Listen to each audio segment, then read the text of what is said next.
Olá, é com muita satisfação, com muita alegria, que a Uninove, a Universidade 9 de Julho de São Paulo, recepciona e apoia a primeira Jornada Brasileira de Direito Administrativo do Trabalho.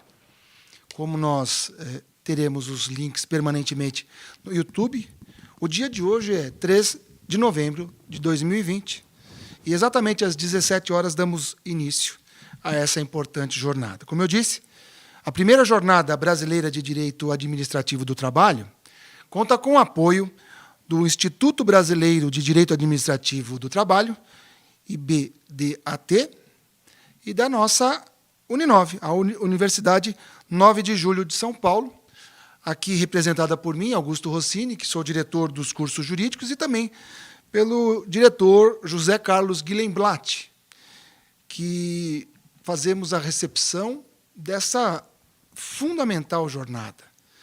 Um evento dessa natureza, internacional, com nomes de alta competência, de alto gabarito, reconhecidos no Brasil e fora. Temos palestrantes de Portugal, temos palestrante de Portugal e palestrante da Espanha, o que para nós é de enorme alegria, de imensa satisfação. Não posso deixar de dizer que a coordenação científica ficou a cargo, está a cargo, da desembargadora Sônia Mascaro Nascimento e do Abel Ferreira Lopes Filho. Desculpe, doutora Sônia. Perdão. A abertura, neste instante, terá a participação do Dr. Rômulo Machado, que é subsecretário de Inspeção do Trabalho, Dr. Otávio Calvet, se eu errar o nome, peço perdão, presidente da ABMT, do Dr. Rodrigo Dias, diretor da escola da ABMT, do Dr. Abel Lopes, membro do IBDAT, e da própria doutora desembargadora Sônia Mascaro Nascimento, que é a diretora adjunta da escola da ABMT. E após a fala e a recepção do Dr. Blatt, nós teremos a palestra de abertura justamente a ser proferida pela desembargadora doutora Sônia Mascaro Nascimento, que falará sobre o novo direito do trabalho, teletrabalho. Blatt, é contigo. Muito obrigado. Uma boa tarde a todos. É uma honra a Universidade 9 de Julho recepcionar esta Jornada Brasileira de Direito Administrativo do Trabalho, que foi organizada pela Associação Brasileira dos Magistrados do Trabalho, tendo na sua presidência, no qual já cumprimento todos os presentes, o doutor Otávio Calvet, e também da nossa querida desembargadora, a doutora Sônia Mascaro, que organizou este grandioso evento. E queria dizer aqui que nós, da direção acadêmica do curso de Direito da Uninove, com as bênçãos da nossa reitoria, do nosso querido reitor Eduardo Storópoli, da nossa também reitora da doutora Maria Cristina Storópoli, tivemos essa oportunidade de recebê-los aqui com temas tão importantes que serão, obviamente, objeto aqui de análise, de reflexão e de estudo, não só por magistrados, desembargadores, juízes do trabalho, mas também auditores do trabalho, fiscais, advogados, e também queria dizer que os nossos convidados também serão assistidos pelos nossos alunos, os alunos de Direito do 1º ao 10º semestre foram todos convidados para participar e apreciar e se deleitar aí com os conhecimentos de todos os nossos queridos convidados. Para nós é uma honra recebê-los. A Uninove estará sempre de portas abertas para a Associação Brasileira dos Magistrados do Trabalho, ainda mais nesses tempos de pandemia, onde a nossa querida desembargadora daqui a pouco dará a palestra inaugural acerca de assuntos tão palpitantes quanto os demais que serão aqui abordados nesses tempos de Covid, a questão do home office. Então, sem mais delongas, agradecendo e parabenizando a organização de todos, em especial a doutora Sônia Mascaro Nascimento, a qual passo a palavra à nossa ilustre coordenadora deste grandioso evento. Muito obrigado, doutora Sônia, por fazer com que a Uninove possa participar deste grandioso evento nesse momento. primeiro de vários. Primeiro de vários. Com certeza. Com certeza. Né, uma boa tarde a todos, boa noite para aqueles que estão fora do Brasil, né, em Portugal, na Espanha. O horário já é bem avançado. Eu queria agradecer aos diretores da Uninove, o Dr. Rossini, o Dr. Blatt, que são grandes amigos, né, de muito tempo, e que nos deram a oportunidade, abriram as portas para que a ABMT pudesse aqui estar para desenvolver eventos de nossa competência, né? E eu agradeço também o presidente da ABMT, o juiz Otávio Calvé, o diretor da escola, o juiz Rodrigo Dias, a vice-presidente da ABMT, a juíza Olga, aqui de São Paulo, por esse apoio e por ter também concordado em estarmos aqui em parceria com a Uninove, Universidade de São Paulo. Para a abertura do evento e fazer já as suas primeiras considerações, eu vou passar a palavra para o subsecretário da Inspeção do Trabalho, o Dr. Rômulo Machado, para que dê as boas-vindas aos auditores fiscais do trabalho desse Brasil todo. Com a palavra. Muito boa tarde, Sônia. Muito obrigado pelas palavras, muito obrigado pela oportunidade de estar participando aqui com vocês dessa primeira Jornada Brasileira de Direito Administrativo do Trabalho. Gostaria de saudar os meus colegas de mesa virtual, bem como todos aqueles que estão nos acompanhando aí pela internet, parabenizar a Associação Brasileira dos Magistrados do Trabalho, na pessoa do Dr. Otávio Calvé, pela organização desse evento, juntamente com os colegas que estão à frente aí do Instituto Brasileiro de Direito Administrativo do Trabalho, né?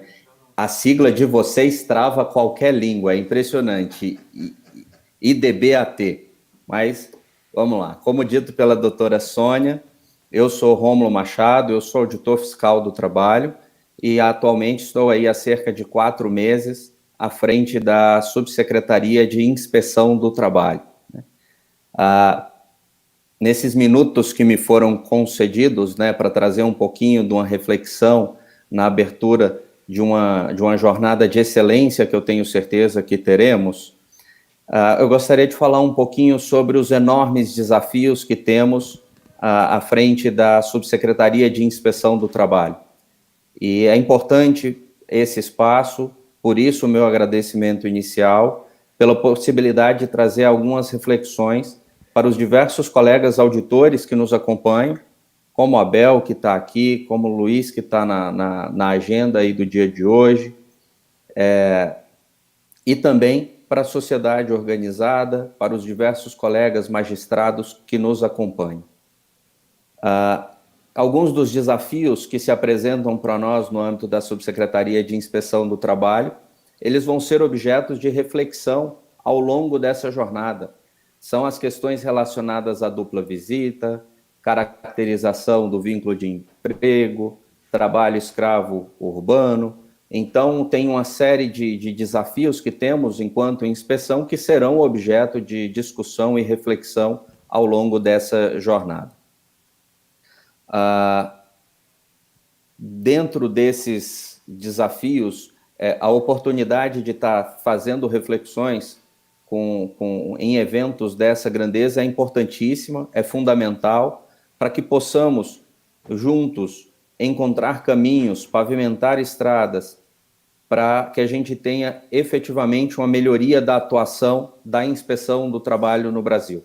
Que a nossa atuação seja cada vez mais eficaz, efetiva, seja uma atuação que transforme realidades. Nesse sentido, o maior desafio que creio que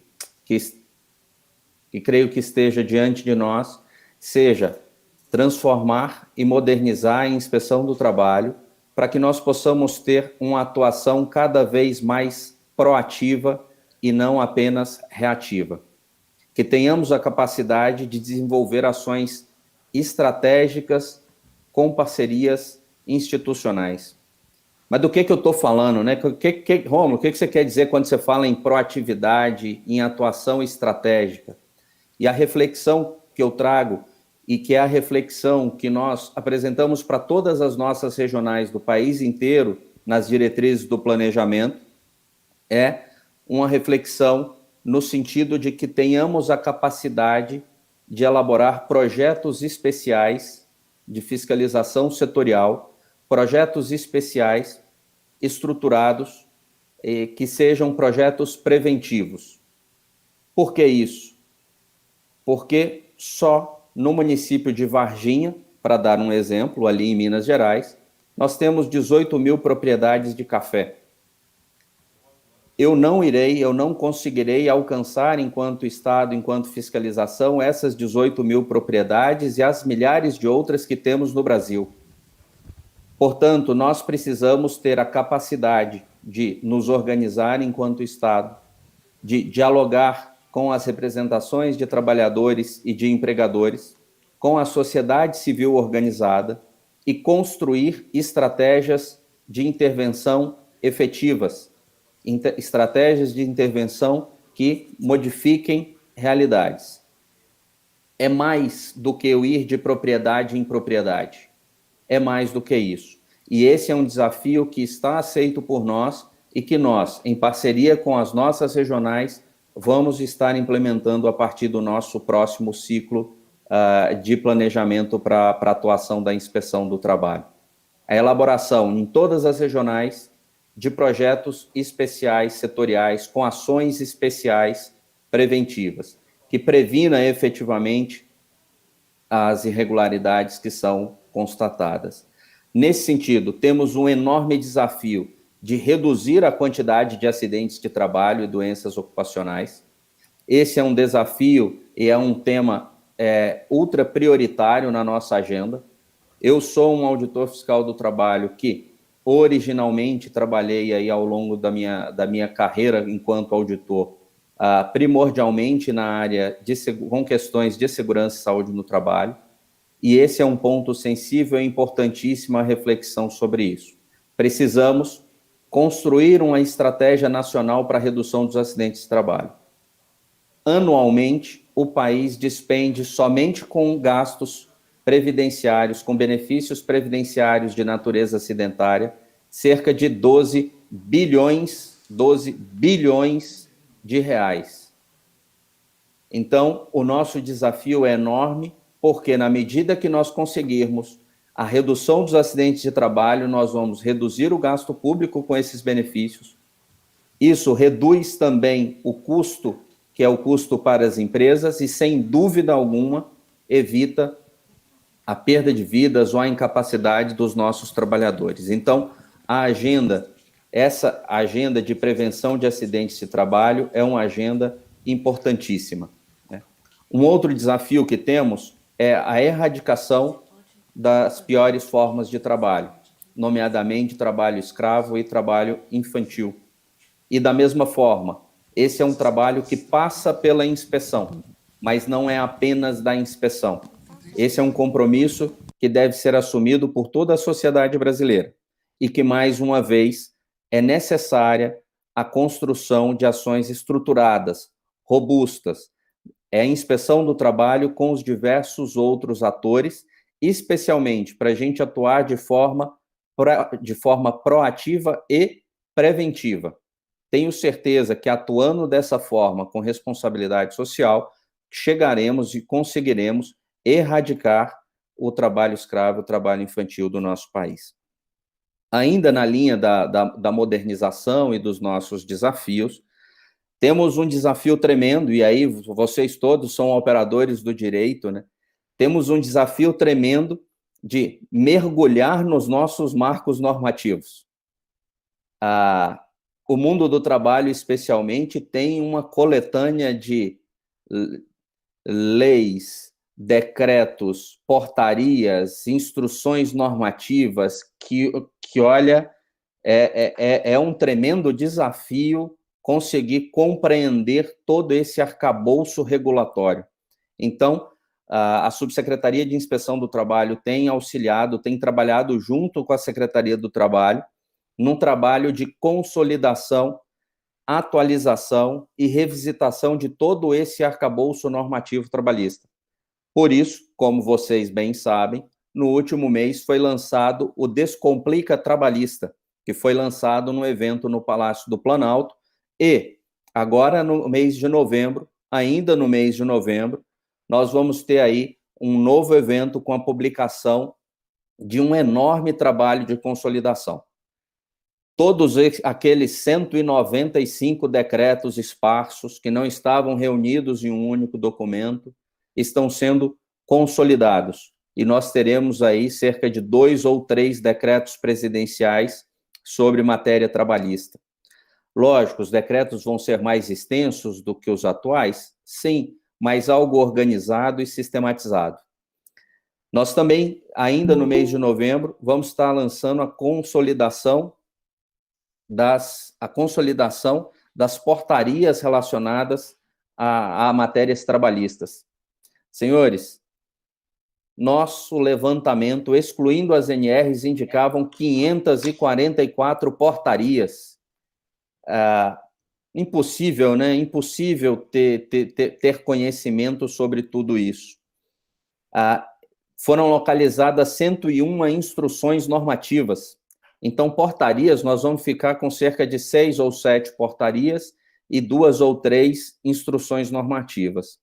Então, tudo isso faz parte do Descomplica Trabalhista, né? Além disso, nós temos todo um trabalho enorme de revisão das normas regulamentadoras de segurança e saúde no trabalho, um trabalho que conduzimos com todo o zelo e uma construção feita com as representações de trabalhadores e empregadores. E é uma construção feita efetivamente com as representações de trabalhadores e empregadores.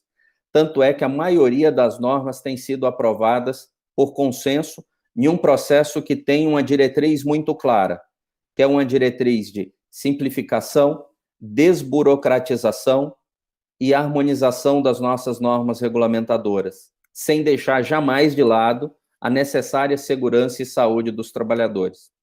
Mas qual que é o objetivo de todo esse processo? E já ir encerrando, né, a minha participação.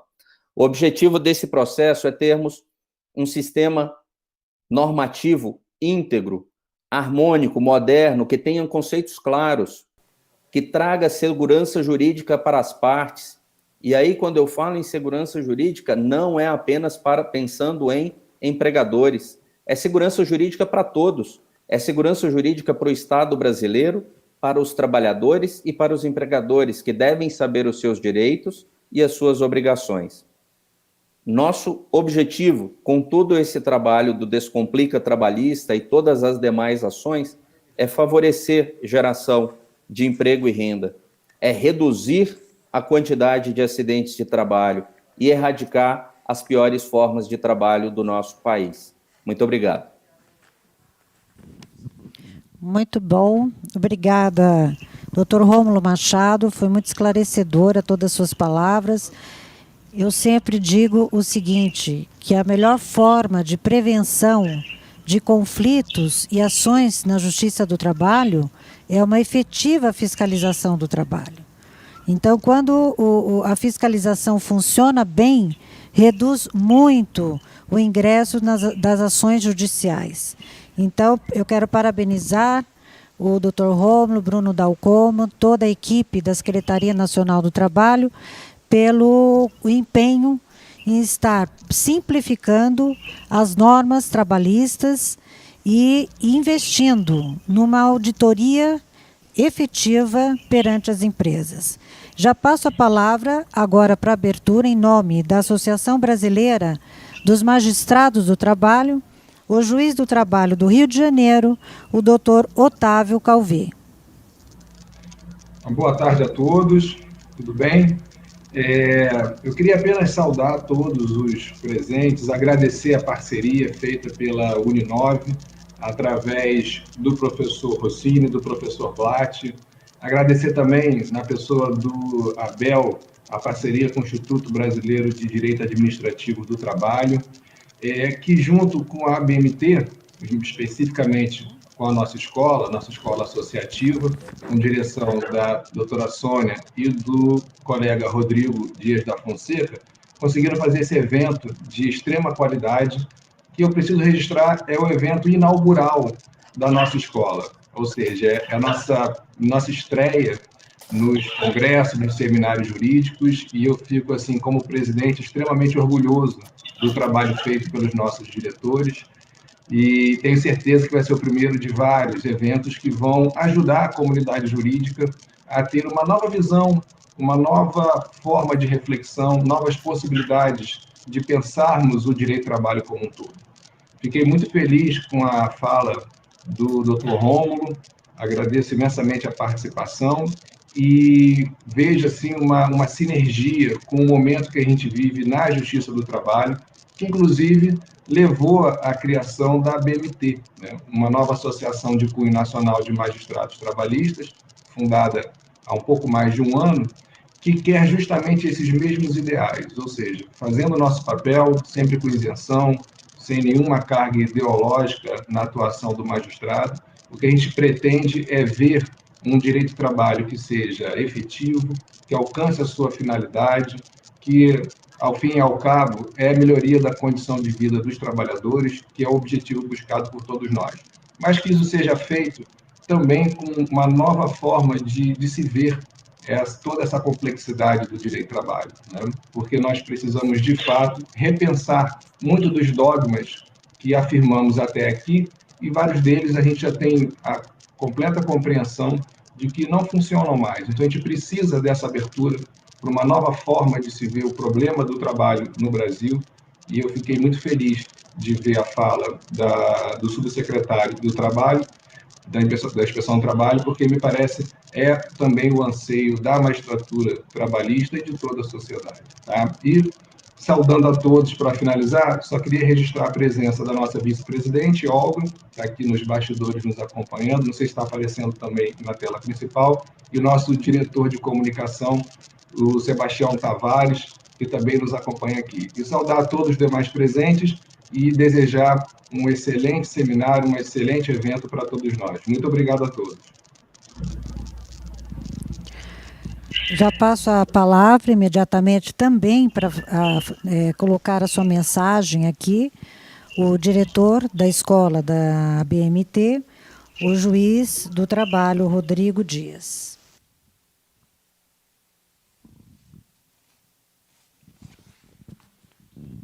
Muito boa tarde a todos. Me ouvem agora? Sim, espero, né? Na pessoa do presidente da ABMT, meu colega, juiz Otávio Calvé, eu cumprimento a todos que integram e que participam dessa primeira jornada. O Calvé já disse tudo, né? Essa é a nossa estreia nesses eventos aos quais, espero eu, a escola da ABMT tenha uma participação cada vez mais efetiva para fomentar conhecimento jurídico, científico, cultural e ético, né? Para fins acadêmicos, científicos e profissionais, conforme propõe a nossa escola. Eu imagino, eu tenho certeza, melhor dizendo, que os méritos e o reconhecimento devem ser dados a quem os merece, de forma que eu faço questão de registrar aqui que esse evento apenas está ocorrendo por força da iniciativa, do trabalho, do desprendimento, do descortino da diretora adjunta aqui da Escola Judicial, desembargadora Sônia Mascaro, e a rigor a minha participação nesse aspecto foi meramente formal, pelo fato de formar com ela, formalmente, né, a diretoria da escola da ABMT. Nós nos propomos, obviamente, como eu acabo de dizer, a fomentar o conhecimento jurídico e científico, e nesse aspecto particular, fica o agradecimento à Uninove e ao IBDAT por esse evento, em especial porque, como temos aqui conosco procuradores do trabalho, ou melhor dizendo, auditores fiscais do trabalho, e a gente percebe que numa série de eventos trabalhistas que nós tomamos parte regularmente, o direito administrativo do trabalho tem sido muito pouco abordado, penso eu. E é muito bom que nós possamos contar com colegas do mais alto conhecimento nessa área, meu colega aqui de Goiás, o Abel Lopes, que já um doutrinador consagrado do direito administrativo, recentemente lançando obras, para nosso orgulho aqui da nossa terra, diga-se de passagem. Então, quero dar as boas-vindas a todos, agradecer a presença de cada um, inclusive os nossos participantes que vêm do estrangeiro, né? Nosso amigo, o Dr. Paulo Cunha, que vai nos falar hoje, dentro em breve. Agradecer a presença aqui de alunos da faculdade, de estudantes, juízes, juristas em geral. A ABMT, por sua escola, dá as boas-vindas a todos, e eu tenho certeza que teremos, então, um evento muito espetacular, diria eu, digno da estreia da ABMT nesse tipo de evento, tá certo? Muito obrigado a todos. Eu fico à disposição, então, doutora Sônia, lhe repasso a palavra novamente. Senhores e senhoras, eu tomei a liberdade de, em nome da Uninove, fazer a apresentação formal da palestrante, a doutora Sônia Mascaro Nascimento, que é mestre e doutora em Direito pela USP, pelo Largo de São Francisco, a nova e velha e sempre nova academia, membro da Academia Brasileira de Direito do Trabalho, desembargadora federal do trabalho, membro do Grupo de Altos Estudos Trabalhistas do Ministério da Economia. A desembargadora, a doutora Sônia falará. Desculpem, ela é diretora também, diretora adjunta da Associação Brasileira de Magistrados do Trabalho. O tema que a doutora Sônia, a professora Sônia, discorrerá sobre o novo direito do trabalho e o teletrabalho. A palavra é sua, doutora. Obrigado pela apresentação, professor Rossini, diretor da Uninove, e mais uma vez agradecendo aos diretores pela abertura desse espaço à ABMT, e agradeço imensamente ao presidente Otávio Calvé, à juíza vice-presidente, a doutora Olga, o diretor da escola, o doutor Rodrigo Dias, pela oportunidade que me deram de poder desenvolver o nosso primeiro evento.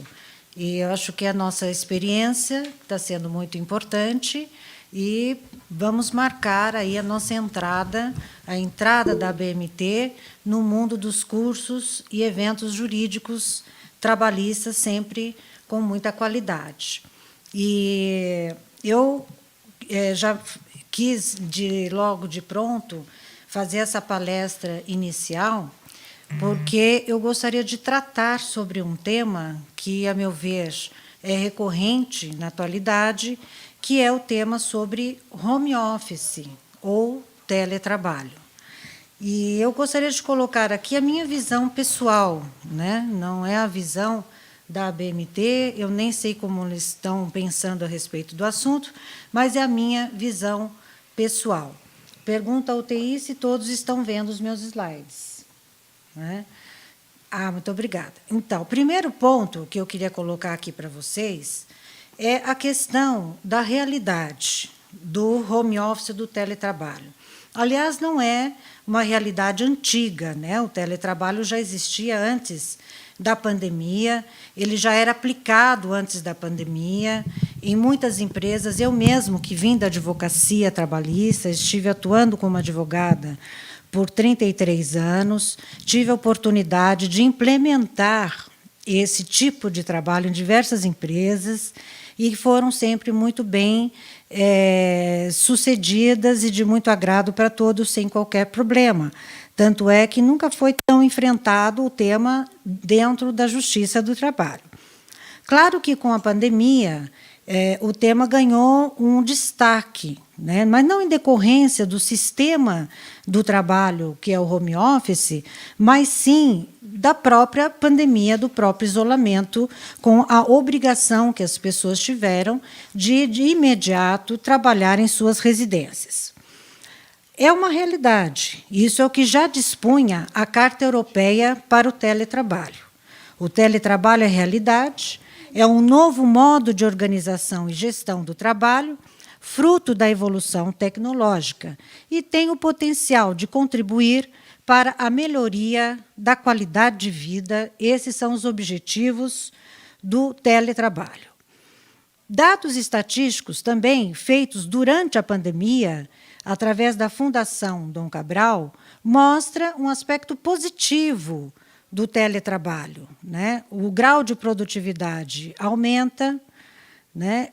O fato das crianças estarem em casa não diminui a produtividade dos trabalhadores. Quanto à pausa no trabalho durante o dia, 80% dos entrevistados responderam que faziam pausas, algumas 2 ou até 3 vezes por dia. Há uma diminuição de custos para as empresas e o mais importante das perguntas que foram feitas neste levantamento é quantos gostariam da liberdade de escolher pelo home office, liberdade para escolher se trabalha em casa ou se trabalha no ambiente da empresa presencialmente. 91% dos trabalhadores responderam que preferem a liberdade de escolha, né? Ou seja, a imposição nunca é uma melhor medida para esses temas. A grande pergunta que se faz hoje, dentre os doutrinadores, os acadêmicos, é se há ou não uma diferença entre teletrabalho e home office. Não podemos deixar de considerar o artigo 75 da CLT conceitua teletrabalho como sendo a prestação de serviços preponderantemente fora das dependências da empresa, com a utilização de tecnologia de informação e de comunicação. Portanto, o home office, ou trabalho em casa, ou trabalho a domicílio, que inclusive é um instituto, um modo de trabalho muito antigo, né, que quem dá aula em faculdade, eu já dei aula em faculdade, eu dei aula 20 anos em faculdade, né, eu já ensinava o que era o trabalho a domicílio há muito tempo atrás. Então, o trabalhador a domicílio nada mais é do que o trabalhador em casa, ou nada mais é do que o home office, que nós estamos falando hoje. Então, se o trabalhador presta serviços preponderantemente na sua casa, com a utilização de tecnologias de informação e de comunicação, ele é um teletrabalhador, né? Mesmo que trabalhando em casa. De modo que eu não vejo como fazer distinção entre teletrabalho e home office. Para mim, um é gênero, o teletrabalho é gênero, e o home office é uma espécie de teletrabalhador. Essa é a minha opinião. A Convenção 177 da OIT regulamenta trabalho em domicílio, ou o tal home office, na seguinte forma: é aquele realizado na residência do empregado, ou em outro local de sua escolha, distinto do estabelecimento do empregador. Portanto, para a OIT, o trabalho em domicílio é aquele realizado na residência do empregado. Portanto, nós estamos falando do home office, né, e aquele antigo trabalhador a domicílio. Então, nós estamos aí vendo o que? O local de trabalho. Qual é o local de trabalho? Pode ser na casa do empregado, pode ser no shopping, no café, na praia, né? Então, existem vários locais e todos eles estão dentro da figura do teletrabalhador. A grande questão que está sendo levantada hoje, objeto, inclusive, de alguns projetos de lei e algumas discussões, que, a meu ver, já digo de antemão, não há necessidade nenhuma de se legislar mais sobre teletrabalho. Eu acho que é uma redundância, a lei já responde praticamente tudo, não digo tudo, porque nenhuma lei responde tudo, mas praticamente tudo, não há necessidade nenhuma de regulamentação. O artigo 6º da CLT, ele trata da subordinação no home office. O comando e o controle e a supervisão para fins de subordinação jurídica pode-se dar pela utilização dos meios telemáticos e informatizados. Veja que o artigo 6º, a meu ver, ele é claro, porque ele fala em comando e controle para fins de subordinação, não para fins de controle de jornada. Então, o controle de jornada não está regulamentado no artigo 6º da CLT, porque não é esse o objetivo e a finalidade do comando e do controle para fins de subordinação, e não para controle de jornada. Então, o artigo 6º, na minha visão, está apenas se referindo à verificação da subordinação. Então, eu posso usar os meios telemáticos para verificar, no caso concreto, se existe ou não a subordinação jurídica daquele trabalhador. Então, aí eu uso essas ferramentas para fazer essa verificação e a prova pode ser feita nesse sentido. Agora, controle de jornada já é outra coisa, né? Controle de jornada está no artigo 62, inciso 3º da CLT, aqui que está regulamentado. No caso do teletrabalhador, o que diz o artigo 62.3? O teletrabalhador é excluído do controle de horário. Quando ele fala que o teletrabalhador é excluído do controle de horário, aqui nós temos 2 pontos a verificar. Primeiro, a figura típica do teletrabalhador é justamente o não controle do horário de trabalho, é a flexibilização do horário de trabalho. E quando estou me referindo à flexibilização do horário, que é a escolha que o empregado tem de trabalhar de manhã, à tarde ou à noite, eu não necessariamente estou me referindo à flexibilização de jornada de trabalho. São coisas distintas. A figura típica do teletrabalhador, ele importa numa flexibilização do horário. Ou seja, dentro da jornada normal, o trabalhador vai escolher quais são os melhores horários para que ele execute as suas atividades. Então, esta é a figura típica do teletrabalhador. Repito, com a flexibilização do horário, que não é necessariamente a da jornada de trabalho. Agora, aqui dá para incluir também, nessa interpretação dessa redação, que a empresa não está obrigada ao controle de ponto no caso de trabalho em casa.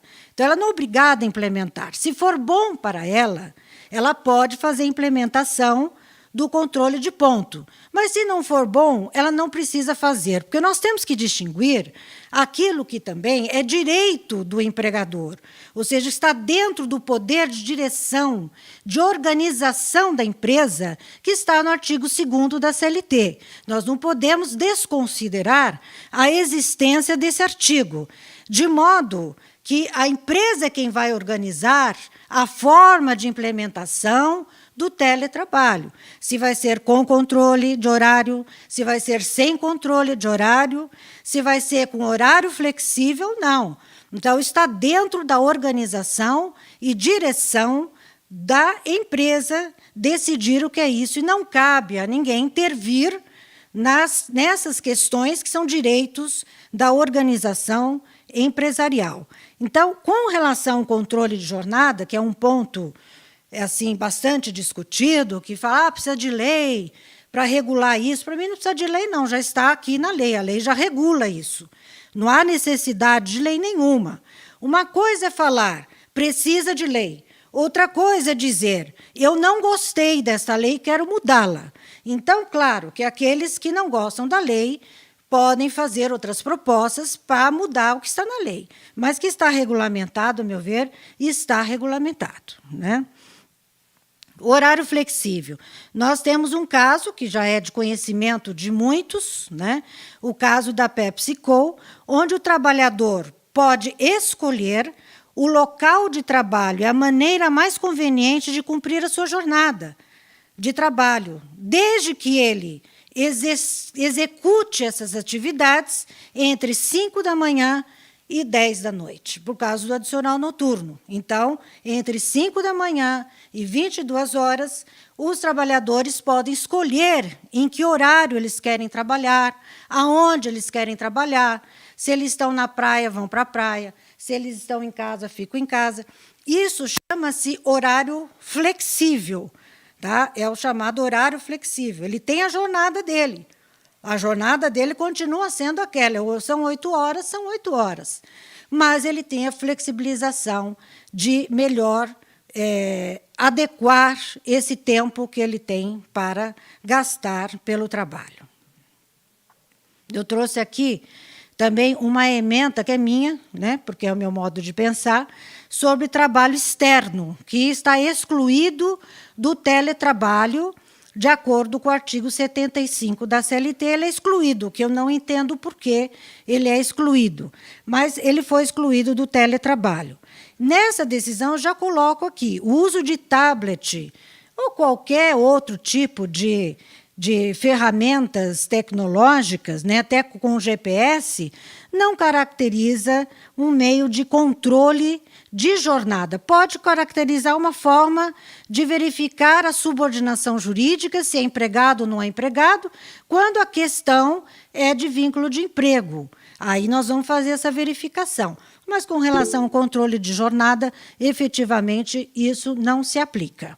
Então, não é controle de jornada. Análise da produção, relatórios, ligações por celular, uso de tablet para enviar providências, pedidos, participar de reuniões ou mesmo passar pela empresa. Isso não significa controle de jornada se o trabalhador tem o resto do tempo disponível para bem usufruir como quer.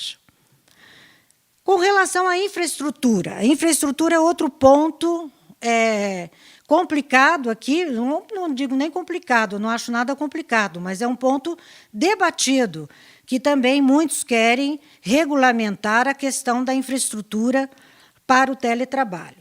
Ah, não tem lei? Não, lei tem, né?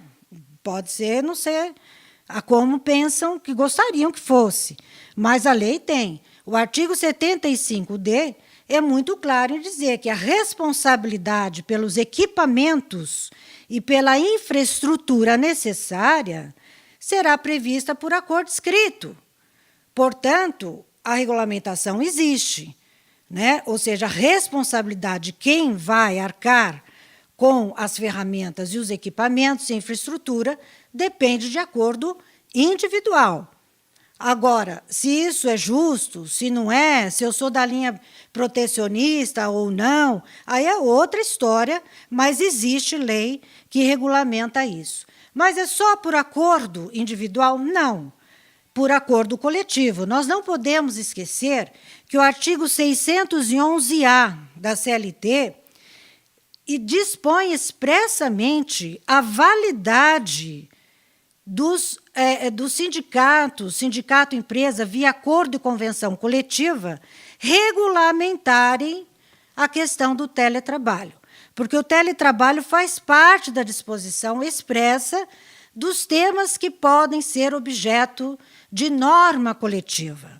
O que nós temos que entender é que a própria legislação ela já estabelece como tem que ser regulamentado o teletrabalho nas questões aonde não é possível aplicar a lei, aonde é necessário que se crie alguns detalhes e outras regras.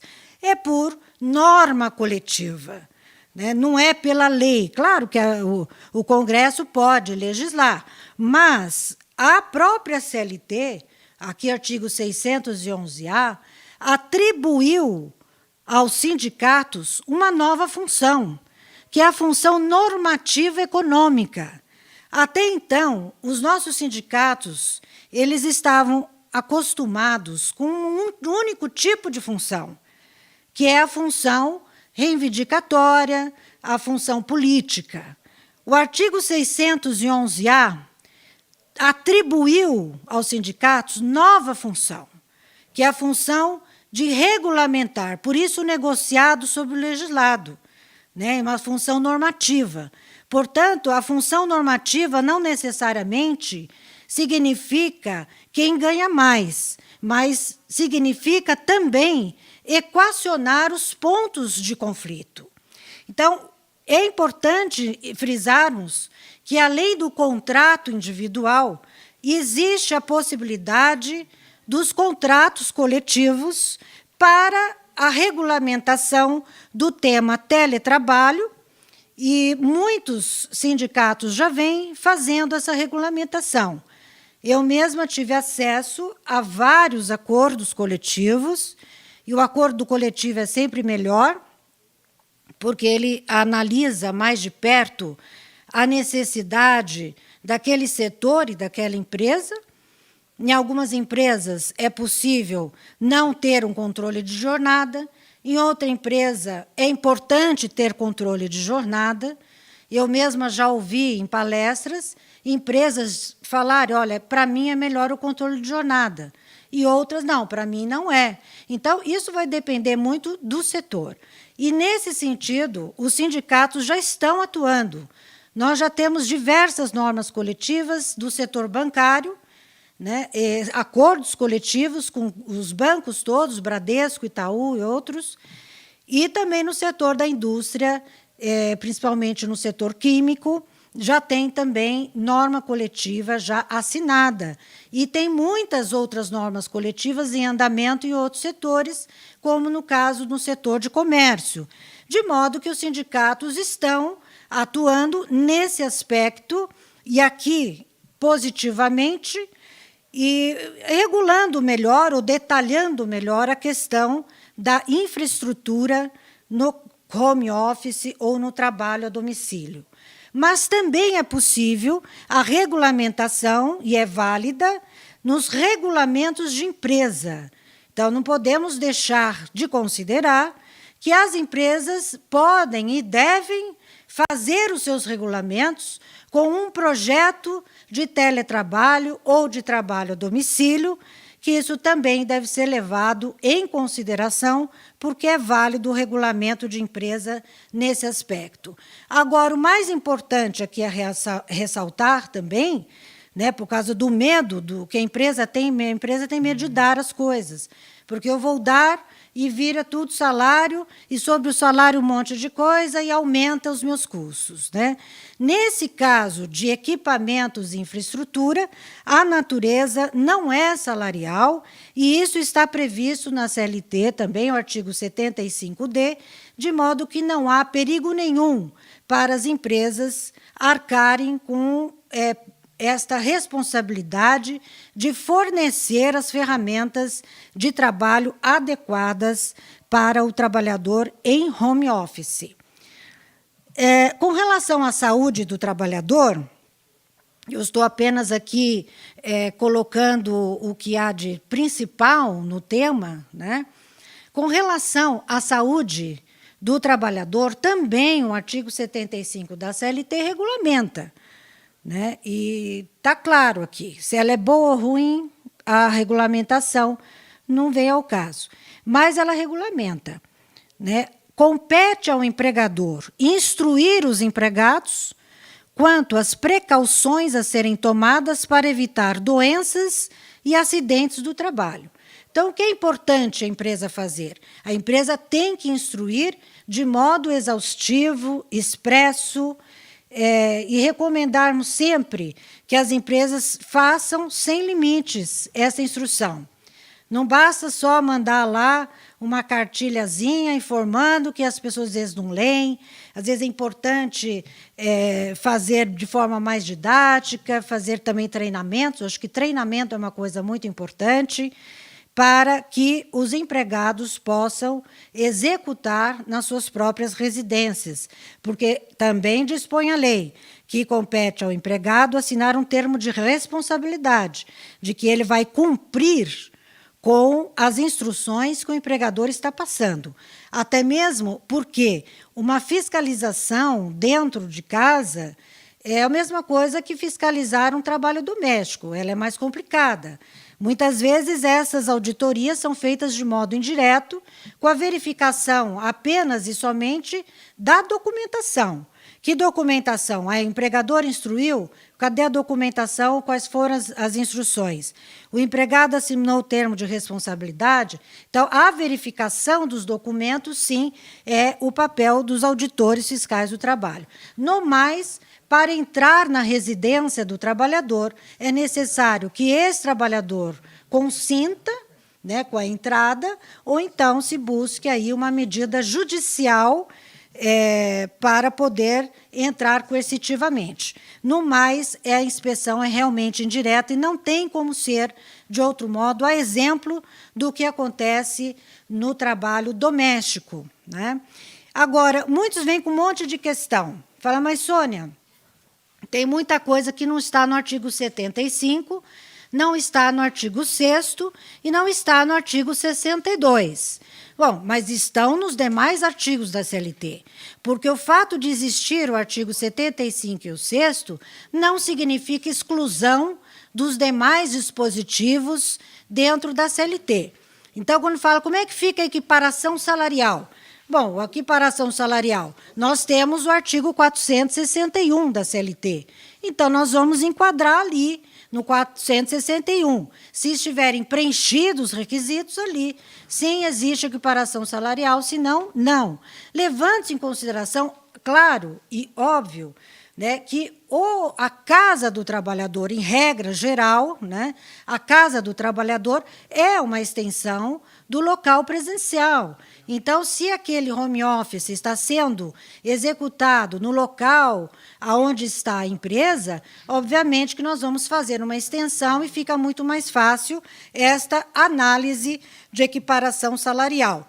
Exceções vão existir sempre, como em toda lei, porque não existe lei que esgote um tema plenamente. Ela tem que dar apenas uma luz e um sinal nesse sentido. Aliás, melhor será, né, e eu acho que é o que vai acontecer, que esses tipos de temas sejam regulamentados pelas partes, sejam com ou sem sindicato, do que por lei, porque já está mais do que visto que a legislação ela não supre a necessidade de nenhum tipo de tema no direito do trabalho.